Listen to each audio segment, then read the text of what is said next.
Hey everyone, my name's Lisa Ann, and today I'll be addressing business owners' most commonly asked question in the age of digital marketing. What social media platform should I use for my business? I'm going to be discussing 4 specific steps that I want you to take when you're trying to choose what social media platform is right for your business, and I'm going to walk you through a comparison of 8 popular social media channels for you to consider.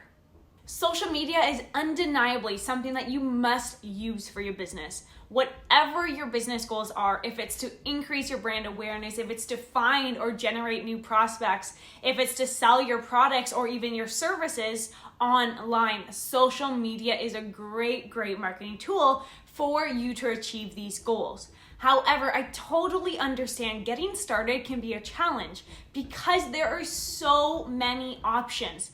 That simple choice of choosing the right social media platform can be difficult just because of that.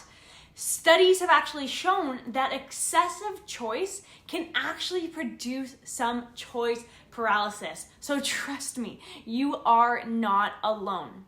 Now, step number 1 that I want you to think about is actually defining your goals. There are a lot of things that you can achieve with social media, but it is so important to have a specific goal before you actually choose what platform you want to use.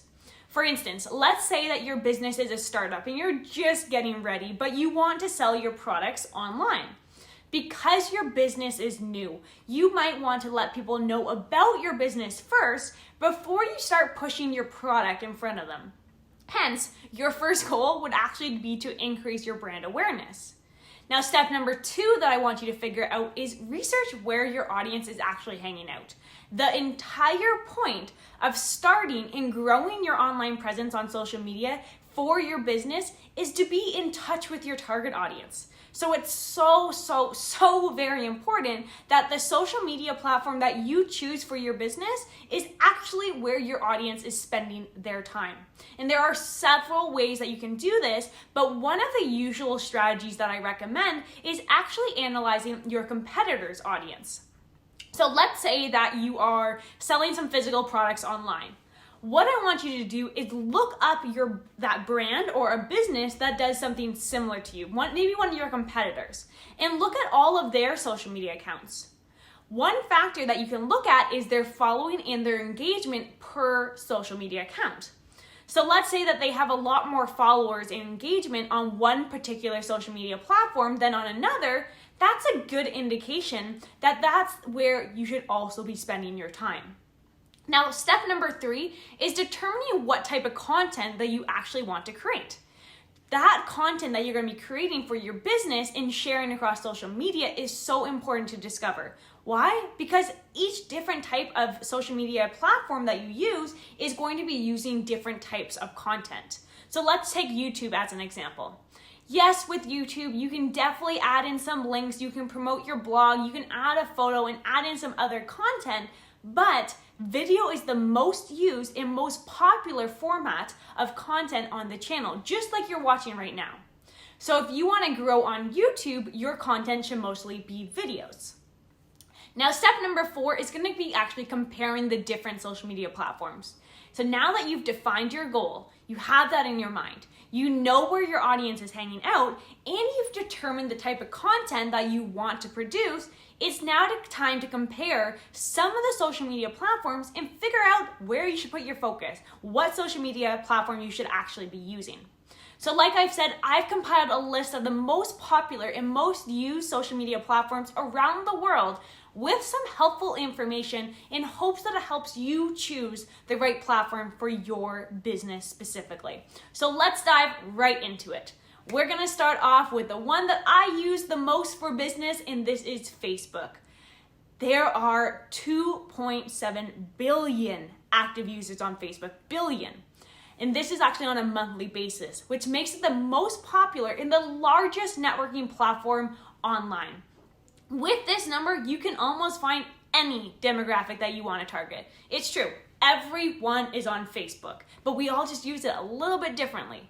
It's so popular that if you were to have only one social media profile, it better be a Facebook business page. Facebook is a must for your business. Whether or not you use it personally, that doesn't matter. It is so great for your business, and especially with business to business marketers, it's even the first stop before LinkedIn.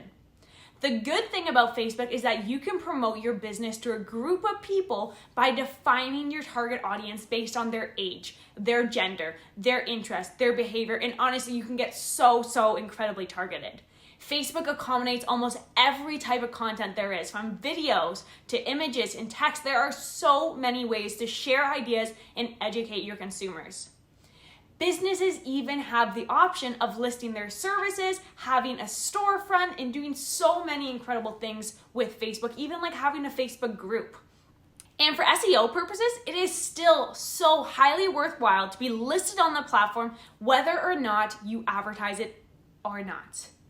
Next up is Instagram. Instagram is the fastest growing social media platforms with over 1 billion monthly users. The platform is popular among a variety of demographics. Let me break it down for you. We have 67% of people ages 18 to 29 use Instagram. 47% of people ages 30 to 49 use Instagram. 25% of people ages 50 to 64 use Instagram too, but it still remains the most popular among us younger generations, and even with the gender mix, it's really equal. But since Instagram is owned by Facebook, you can take advantage of some of the most sophisticated advertising tools they offer. To promote your business to your target audience, you are actually going to be using Facebook advertising. Now, Instagram is strictly a visual medium. Although yes, you definitely can add your captions, it's the photos and it's the video content that is what draws people in and appeals to the users on the platform.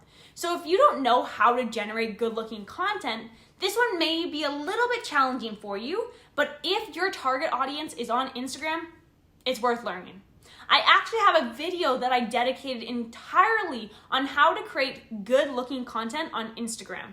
I'll actually link that right below this video inside of the comments. I want you to watch that after you are done with this video if you're struggling with creating content for Instagram. The truth is that even if your product isn't physical, because let's say you're a service-based business, you can make anything visual if you put your mind to it. There's a reason that even American Express, that credit card, they are kicking butt on Instagram. A visual platform just requires some creativity. So don't shy away from this one. It may just require you to step out of your comfort zone a little bit, brainstorm some new ideas, and just paying attention to what your audience likes. Now, if you want more Instagram stats that are worth considering for your marketing, I have another video that's dedicated entirely to it. Check that description right below after you watch this video and I'll direct you there as well. Now, the other platform that I want to talk about is YouTube. I know I briefly touched on this, but according to Pew Research, YouTube is the most popular online platform in America, and it's the second largest search engine next to Google, which makes total sense because Google owns YouTube. YouTube has 2 billion active monthly users, and the percentage of us internet users who use YouTube indicates just how diverse the platform really is. Here are some stats I want you to pay attention to. 81% of people 15 to 25 years old are on YouTube. 71% of 26 to 35 years old, 67% of 36 to 45 years, 66% of 45 to 55 years old, and 58% of individuals 56 and up. For people who target older audiences, this is such valuable information. YouTube has a larger older audience than Facebook actually does, which is totally worth considering. YouTube's main content is obviously videos, and I know I mentioned that earlier. But the good thing about this is that you can talk about any topic you want and create any type of video. Do you want to do an educational video more like this? Or do you want me to be dancing and singing and doing more of an entertaining video? The biggest downside with YouTube is that it is saturated. There is a lot going on. One of the challenges in growing a YouTube channel is that there is so much competition out there. Now, according to YouTube, which is a crazy stat, there are approximately 500 hours of videos content being uploaded on the platform per minute, which is incredible. YouTube can offer a huge return on investment, but not without a series of waiting period. This is not a quick place to be. Most content creators have to wait years before they make any substantial money from this platform, although you'd be surprised that even a few thousand subscribers can bring in leads for your business. The true and real biggest challenge here is being consistent with your content. If you cannot commit to uploading at least one video per week for several months and years, YouTube won't drive a lot of traffic to your channel either, because they're not going to see that you're consistent with the platform. It won't be worthwhile for them. So I don't recommend this for anyone who is looking for those quick results. You are not going to get them on YouTube. This is a platform that's going to test your patience. And this is for the people that have time and they're building other social media platforms, okay? So look at YouTube as a secondary platform to focus on. Now, a new one I want to talk about is TikTok. TikTok, well, it's not brand new, but it's relatively new. It was actually launched in 2018, and it already has 1.2 billion users with approximately 500 million monthly users.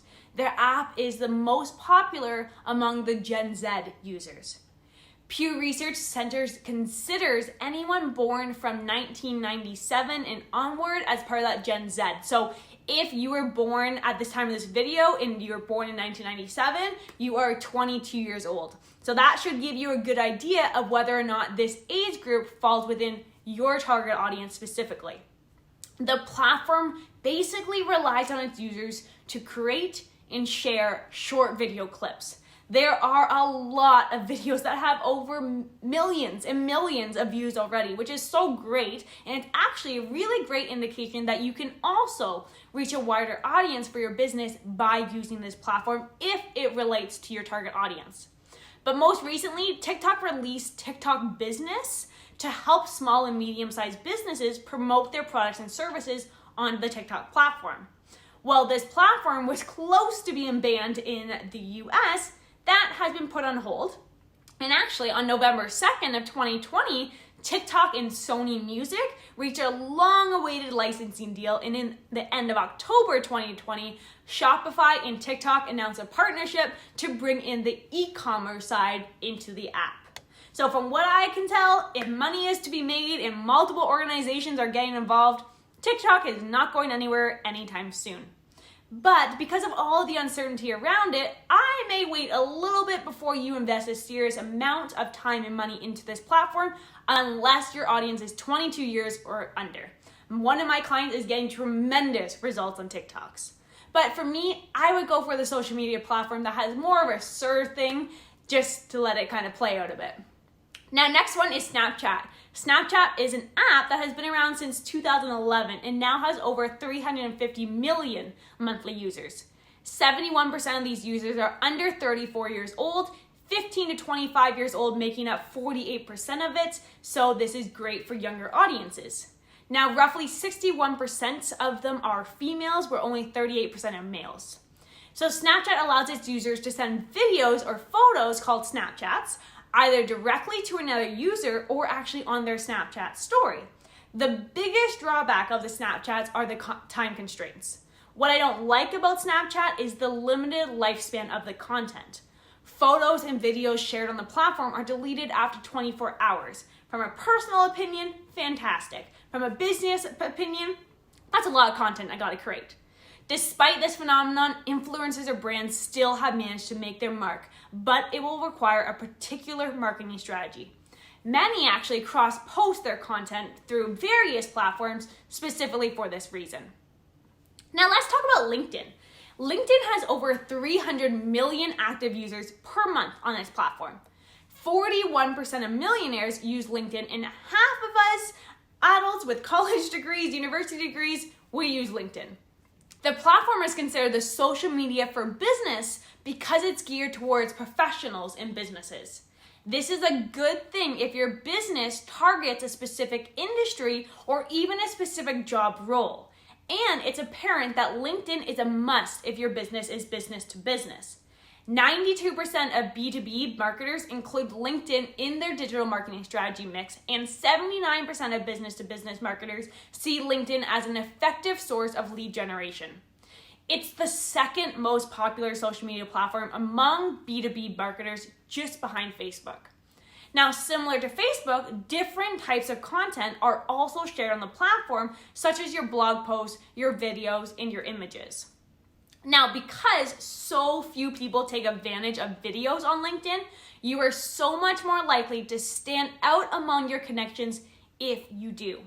LinkedIn has actually announced that video generates some of 20 times more shares than other types of content on its platform, so definitely don't disregard videos on LinkedIn. Now, also, since LinkedIn focuses on professional relationships rather than personal ones, it may be considered boring, but many people are using it. So I don't want you to forget about LinkedIn if you're doing business to business. LinkedIn has tons of advertising features, one of the most well-known ones being the LinkedIn Sales Navigator. And actually, if you want a pro tip on LinkedIn, how to and list types of posts, they perform the best on this platform. Now, next up, Twitter. I haven't been on Twitter in so long, so these stats are really surprising for me, but there are over 330 million monthly users on Twitter. 63% of Twitter's users worldwide are between the ages of 35 and 65, and 66% are male. This platform is mostly used for business for customer service, with the ability to directly mention the users, and interesting enough, 75% of B2B businesses market their products and their services on Twitter. Even I was surprised with that one. Twitter is known as a short text social platform where you can embed other types of content such as your images, your videos, your links, etc. Just like some of the social media platforms discussed a while ago, Twitter also has a huge competitive disadvantage. Since there are millions of tweets per day, your tweets might get lost and go unnoticed. Twitter is also extremely needy. When it comes down to how much and how often you should be posting, at a bare minimum, users are encouraged to post at least once per day, which is obvious, but the optimal amount is actually tweeting between 15 to 23 times a day. Can you imagine that? That definitely sounds like a job for a big corporation more than a small business owner or an entrepreneur. Next up, let's talk about Pinterest. There are over 300 million users on Pinterest per month, with 71% being female. I definitely fall into this category. More than 80% of US females aged 18 to 64 with children use Pinterest. In other words, 8 out of 10 moms are pinners. This makes the platform great for businesses that focus on products and services targeted towards females or families. Now, according to Pew Research study, the majority of Pinterest users earn more than $75,000 US a year, meaning that people who use Pinterest, they have disposable income. Even more fascinating is shopping is a top priority for people on this platform, and it's seen as a search engine more than a social network. Shopping was the top activity 48% of the time, just after viewing photos. And just like Instagram, Pinterest is a visual social site, which makes it great for highlighting products and creating some creative content. Pinterest, however, it definitely can be time consuming. Although consistency in posting and creating content is important in growing any social media account, the process can be more time consuming when you're using Pinterest because you need to regularly create fresh content. And now that you've compared every social media platform that is potentially good for your business, it's now time to narrow down your list. Not every social media platform is good for every business. The point here is that you shouldn't spend your time creating and growing your business online presence on every single platform. Not only will you be exhausted, but it's really just not effective. Instead, I want you to narrow down your choices and focus on the sites that will give you the most value. And remember, think back to where your audience is hanging out. Now, you might also be asking yourself, how many social sites should I be on? Personally, I would say at least 3, but no more than 5 social media channels is just the right size. The reason for this is to have your business presence diversified, but not spread too thin. I mean, think about it. Will you actually want to be posting on all of the platforms? That requires a lot of content and a lot of time. Or does someone on your team or someone that you've hired have that time to post on all of them? Choosing the right social media platform for your business can be challenging, but being educated enough about each one makes it so much easier to know which one will more readily welcome your presence and get you the results that you're looking for. The trick in choosing the best social networking platform is all about having that well-defined goal, understanding your audience and where they actually are hanging out, and choosing the right platform that matches the type of content that represents your brand. I'd love to hear about the social media channels that you've pursued for your business and your brand. Leave a comment right below this video. Share your thoughts on the social media sites that you consider the most useful, and also the ones that you found to be the most disappointing for your business and why. I would love to get your feedback. And I know I provided you with a lot of useful information today. And if you've learned something about these social media platforms that you may not have already known, be sure to hit that like button. That will let me know that I'm giving the right information to you. And if you want more helpful information on how to get the most out of your marketing, be sure to subscribe to my channel. I am here every single week. Just like you just learned in YouTube, consistency is key. So definitely I am here uploading every week. And if you want a little bit more hand-holding in all of this, or even just some guidance in the social media atmosphere, you can actually find my email address in the About section of my channel. I would love to connect with you or help you in any way that I can. But regardless, I hope you have an incredible day, and I'll see you in my next video. Bye.